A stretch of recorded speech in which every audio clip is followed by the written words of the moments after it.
विद्यार्थियों, पिछली कक्षा में हमने चतुर्थी विभक्ति का प्रारंभ किया था कर्मणा यम विपरीति से संप्रदानम। यहाँ संप्रदान भली प्रकार से देने को आप एक बार पुनः देखिए। संप्रदान में सम उपसर्ग का अर्थ है सम्यक। सम्यक प्रदीयते अस्मै, जिसको भली भांति दिया जावे वह प्राप्तिकर्ता संप्रदान है। इस तरह से स्वत्व निवृत्ति पूर्वक परस्व तत्व उत्पादनम, दी जाने वाली वस्तु पर अपना अधिकार छोड़ने के साथ प्राप्तिकर्ता के अधिकार को स्थापित कर देना, यह अर्थ संप्रदान घटक दा धातु का माना जाता है। आप एक उदाहरण देखिए, रजकस्य वस्त्रम ददाति।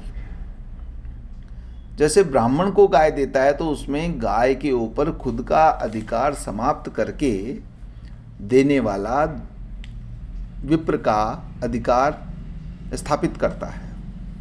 परंतु यहाँ एक उदाहरण है, रजकस्य वस्त्रम ददाति, धोबी को वस्त्र देता है। इस वाक्य में दाता वस्त्र को देता तो है, वस्त्र से अपना अधिकार कभी नहीं हटाता है, क्योंकि वह पुनः धुले हुए वस्त्रों को ग्रहण कर लेता है।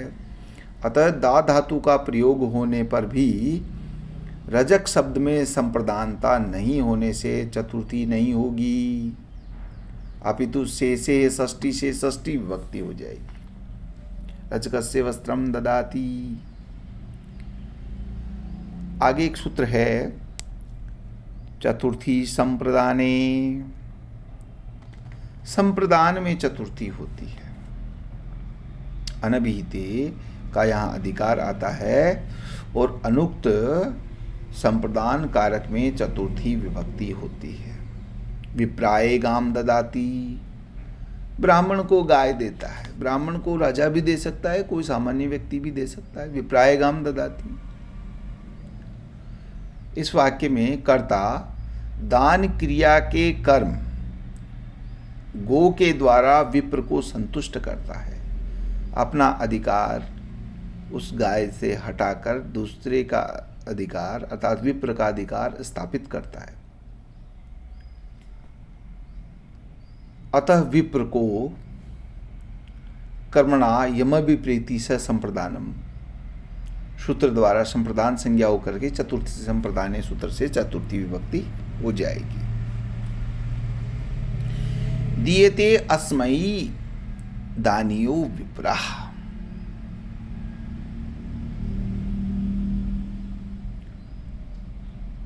दान का उद्देश्य विप्र, यहां पर कर्ते लुटो बहुलम से संप्रदान अर्थ में अनियर प्रत्यय करके दानीय बनता है। इस प्रत्यय के द्वारा संप्रदान कारक विप्र उक्त हो गया। अतः इसमें चतुर्थी नहीं हुई, क्योंकि अनुक्त संप्रदान में ही चतुर्थी होती है।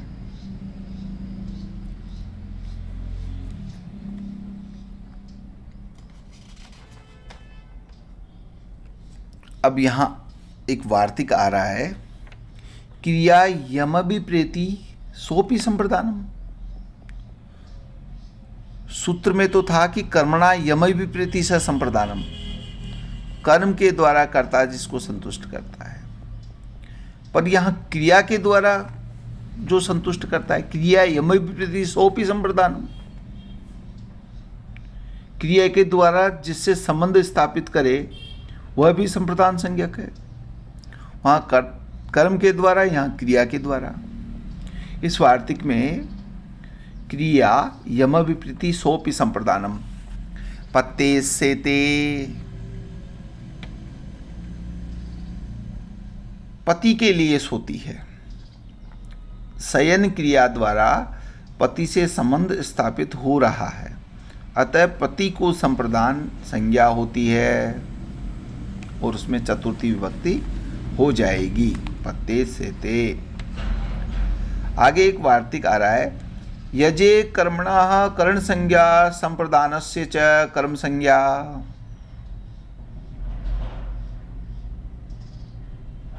एक ही वाक्य में यज धातु के योग में यज के कर्म को करण एवं संप्रदान दोनों संज्ञाएं होंगी।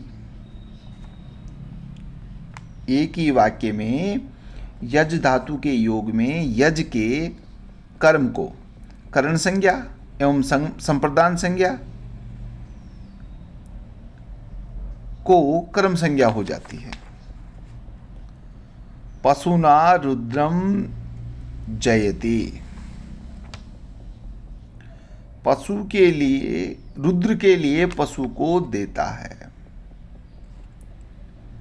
यहां पर संप्रदान रुद्र को कर्म संज्ञा व कर्म पशु को करण संज्ञा होती है तथा कर्मणि द्वितीया एवं कृतकर्णयोस् तृतीया से रुद्र में द्वितीया और पशु में तृतीया विभक्ति हो जाती है।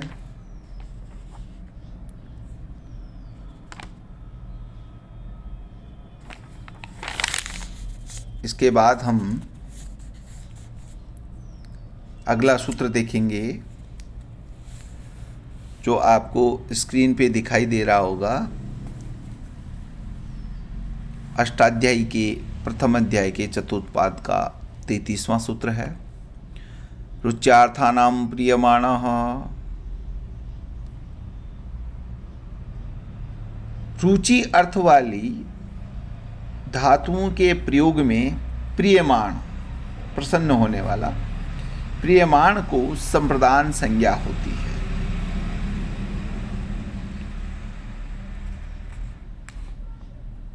हरि रोचते भक्ति, हरि को भक्ति अच्छी लगती है।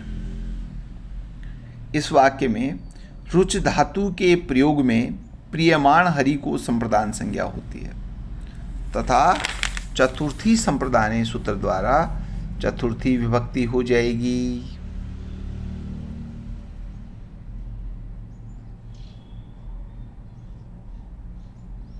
रुचि अर्थात प्रीति, प्रीति अर्थ वाले धातुओं के प्रयोग में प्रियमाण प्रीति के आश्रय अर्थात प्रसन्न या संतुष्ट हो रहे व्यक्ति कारक को संप्रदान संज्ञा होगी।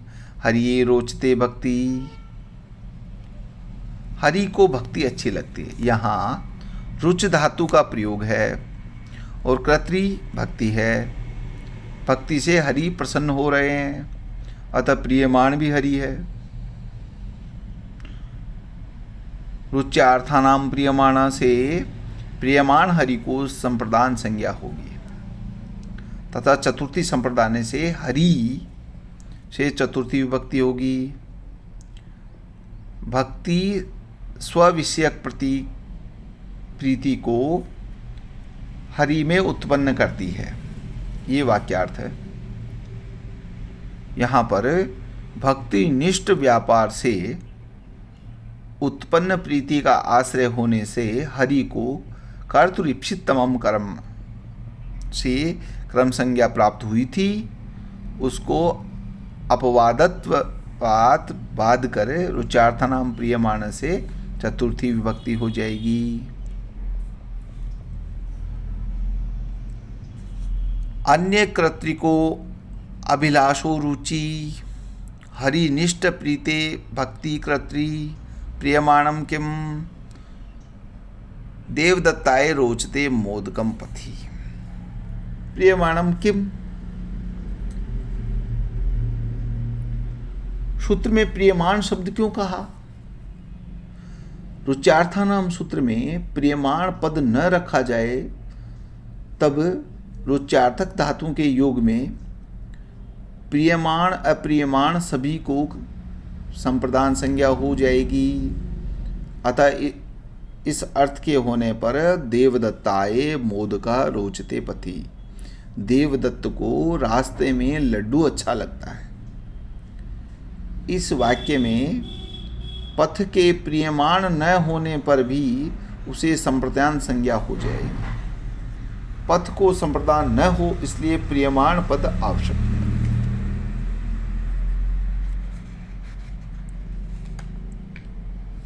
अस्तु।